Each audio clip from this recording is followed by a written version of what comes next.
Thus did Noah, according to all that God commanded him, so did he.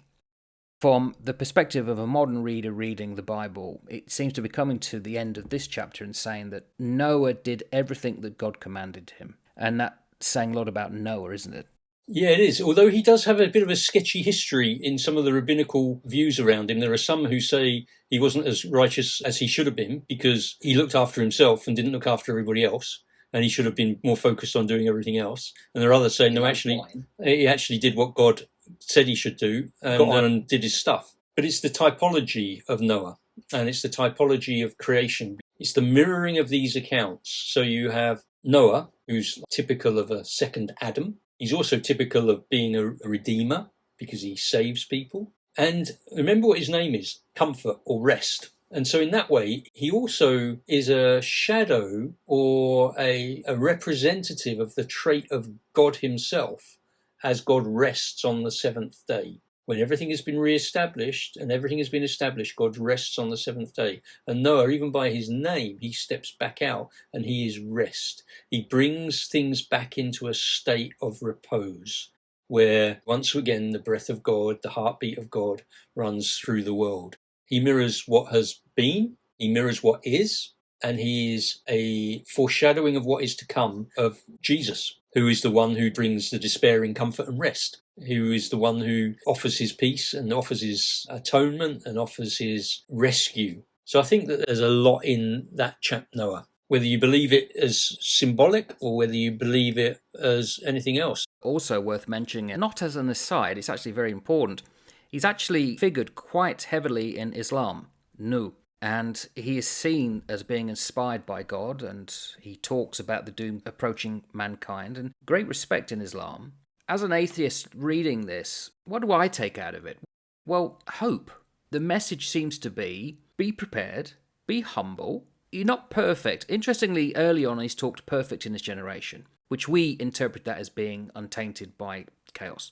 There's a temptation, I think, if you didn't know that, to think, well, this man's perfect, so how come he gets drunk later? He's human, but he had faith in God, and he was prepared, as you said last episode, to be mocked and vilified, possibly attacked. When the floods came, and I've got a lot to talk about that in the next episode when the floods do come, there would have been mass panic in the area, and there would have been people thinking, right now we've got to get what this guy's been collecting, and we've all been laughing at. You're not laughing now, are you? And they're all attacking, and it would have to put all that. And at the very base level, in a modern context, he's saying philanthropy. Think of animals, think of others, look positively to the future. Well, that certainly is a template that everybody should hold up with reverence, because we need more of that in today's world, don't we?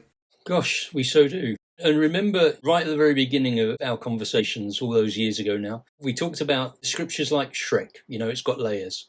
And it's got layers and layers and layers and layers and layers. And we can draw all of this meaning from it. And as we drill deeper and deeper into it, we will find, from the Christian perspective, the core of it. And the core of it, I believe, is the person of Jesus. So there is lots of truth. And I've said before, there's lots of truth in lots of religions around the world. Islam has lots of truths in it. Other religions and other religious beliefs have lots of truth in them, which we can all benefit from and which can enlighten us.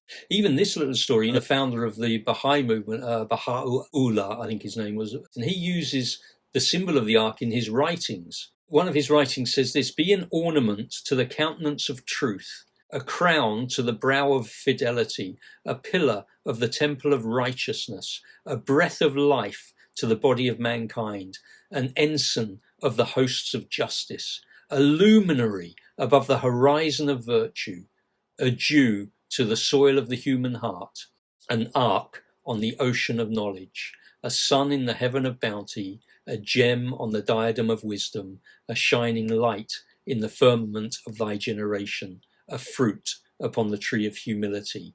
So he used this ark as a concept and a symbol of spiritual protection, safety from unwise actions, and in that sense alone, if you were to just view it like that, and I'm not suggesting that you go off and become a Baha'i, but I'm saying that there are truths that you can draw from these stories that are going to enrich you and benefit you.